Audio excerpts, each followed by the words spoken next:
Class एक महत्त्वाची बातमी आपण बघणार आहोत। नाशिकमध्ये कोरोनाच्या पार्श्वभूमीवर महत्त्वाची बैठक झालेली आहे।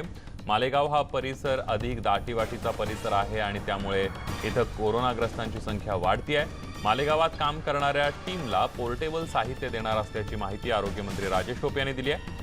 कोरोनाग्रस्तांच्या जवळच्या नातेवाईकांना क्वारंटाईन करण्याची गरज आहे, मात्र त्यांना घरात क्वारंटाईन करणं शक्य नाही आहे। त्याकरता स्वतंत्र व्यवस्था करणार असल्याचं सुद्धा राजेश टोपे यांनी यावेळी सांगितलं। तर यावेळी बोलताना त्यांनी खासगी डॉक्टरांना पुन्हा एकदा इशारा दिला। हॉस्पिटल सुरू न केल्यास लायसन रद्द करण्याचा इशारा सुद्धा त्यांनी दिलेला आहे। त्याचबरोबर कामावर हजर न राहणाऱ्या निलंबित करण्यात येणार असल्याचं सुद्धा राजेश टोपे यांनी म्हटलेलं आहे। आमच्या खात्यातर्फे आदेश देण्यात आलेले आहे की प्रेमाने सर्वांना पहिले समजून सांगा, प्रेमाने नसेल ऐकत तर पोलीस खाक्या कसा दाखवायचा आमच्या सर्वांना त्याची कल्पना आहे। त्या ठिकाणी लागणारी सर्व सुविधा डॉक्टर्स जवळजवळ आम्ही 100 त्या ठिकाणी ॲक्च्युअल पोस्टिंग्स केलेले आहेत, म्हणजे डॉक्टर्स, पॅरामेडिकल स्टाफ आणि नर्सेस। जे लोक पोस्टिंग केलेलं असताना 10-20 लोक अजून गेलेले नाहीत त्यांना आम्ही 24 तास दिलेले। 24 तासाच्या आतमध्ये जर नाही जॉईन झाले तर डेप्युटी डायरेक्टरला सांगितले त्यांना इमिजिएट सस्पेंड केलं पाहिजे। कारण आज इतका महत्त्वाचा विषय असताना जर आपण निष्काळजीपणाने करत असेल तर योग्य नाही। त्यांना लागणाऱ्या सगळ्या साधन सामुग्री संसाधनं देण्याची व्यवस्था केली जाते। लागत असलेल्या पीपी किट सुद्धा आम्ही देऊ, आम्ही स्वतः देऊ, गव्हर्नमेंटकडून देऊ, परंतु तुम्ही चालू ठेवा। आणि या उपर जर का विनाकारण बंद ठेवणार असतील तर मला वाटतं समजावून सांगण्याचा जो भाग असेल सगळं करून जर का नाही समजावून सांगितलं तर कलेक्टरांना शेवटी एपिडेमिक डिझीज ॲक्ट 1897 खाली खूप मोठे अधिकार असतात।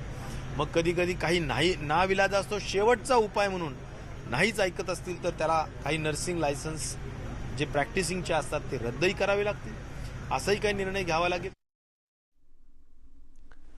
तर नागपूरमध्ये केंद्रीय मंत्री नितीन गडकरी यांनी मुस्लिम समाजातील विचारवंत धार्मिक प्रमुख आणि प्रतिनिधींसोबत विभागीय आयुक्त कार्यालयामध्ये चर्चा केली। यावेळेला या संकटाच्या काळात प्रशासनाला सहयोग करावा आणि कोरोना संदर्भात समाजात जनजागृती करावी असं आवाहन नितीन गडकरी यांनी केलंय।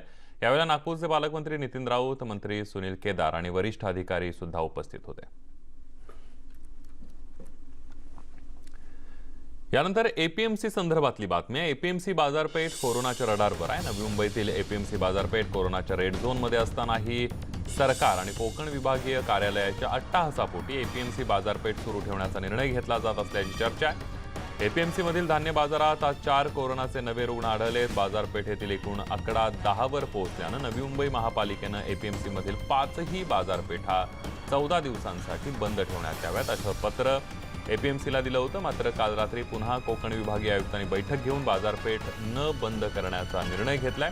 त्यामुळे सरकार आमच्या जीवाशी का खेळतंय असा सवाल व्यापारी आणि माथाडी कामगार करतायत।